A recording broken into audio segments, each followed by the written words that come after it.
बिस्मिल्लाहिर्रहमानिर्रहीम। खातिन हज़रात अस्सलाम वालेकुम। क्या हुक्मरान इत्तेहाद में कोई दरार पड़ चुकी है और उस दरार का कोई तहरीक इंसाफ को फ़ायदा होगा या नहीं होगा? ये वो सवाल है जो बहुत से लोगों के जहन में 27वीं आइनी तरमीम के वक्त जो थोड़ी सी चपकलिश या थोड़ी सी नाराज़गी हुई थी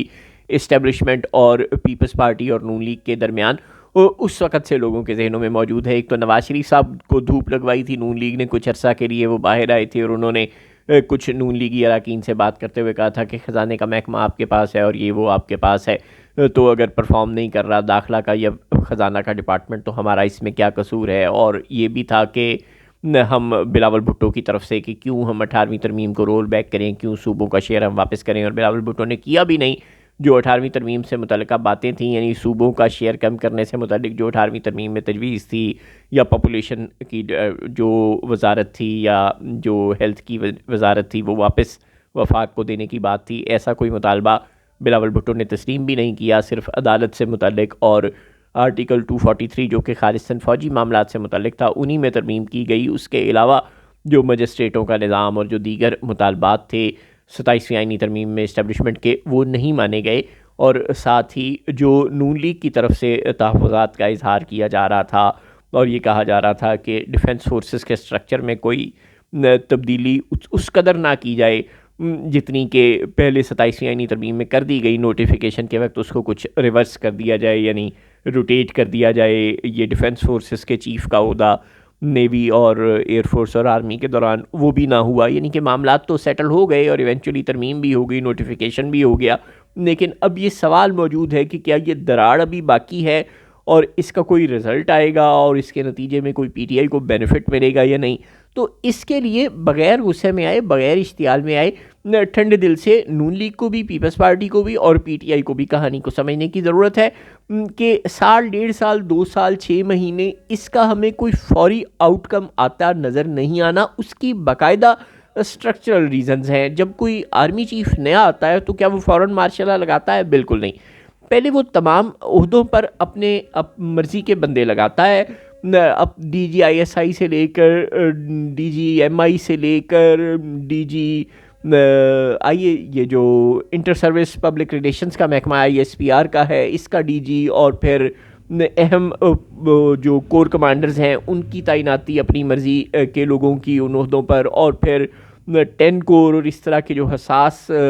मकामात हैं उन पर अपनी मर्ज़ी के कमांडर शमांडर, यानी ये सारी पोस्टिंग्स जब वो अपने पसंदीदा या अपने करीबी दोस्तों को या जिन लोगों को वो समझता है कि उसे लगाना चाहिए वो लगा लेता है। जब हर काम वो पक्का कर लेता है, बाकी भी जब वो तमाम इदारों को अंदर तक समझ लेता है, उसका एक ज़ाहिर है उसके पास वो चार्ज नहीं होता, नया चार्ज आया होता है, तो पहले वो फ़ौज के अंदरूनी मामलात पर मुकम्मल ग्रिप हासिल करता है, अवेयरनेस लेता है, ब्रीफिंग्स लेता है, मुख्तलिफ महकमों में फ़ौज के अंदर बेशुमार महकमे होते हैं, उनमें जाता है, वहाँ पर ब्रीफिंग्स लेता है, चीज़ों को समझता है, अपनी मर्ज़ी की तैनातियाँ करता है। जब वो सब कुछ कर चुका होता है, साल, 6 महीने, 2 साल, उसके बाद फिर वो सियासी और दीगर मामलात पर अपनी तवज्जो मबजूल करता है,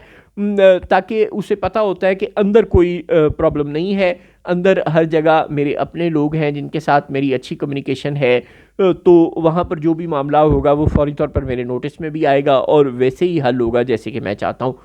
अब चीफ़ ऑफ डिफेंस फोर्सेस का ओहदा भी बिल्कुल एक ऐसा ही ओहदा है।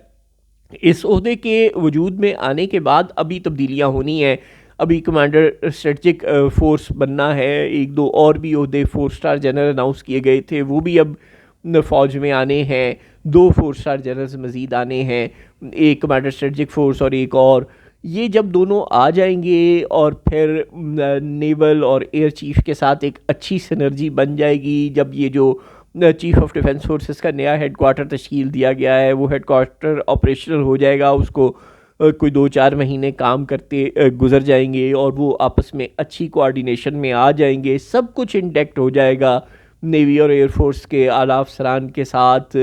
मौजूदा चीफ़ ऑफ डिफेंस फोर्सेस की अच्छी एक वो जो केमिस्ट्री है वो डेवलप हो जाएगी, यानी सब कुछ बिल्कुल इदारों के अंदर, तीनों फोर्सेस के अंदर अब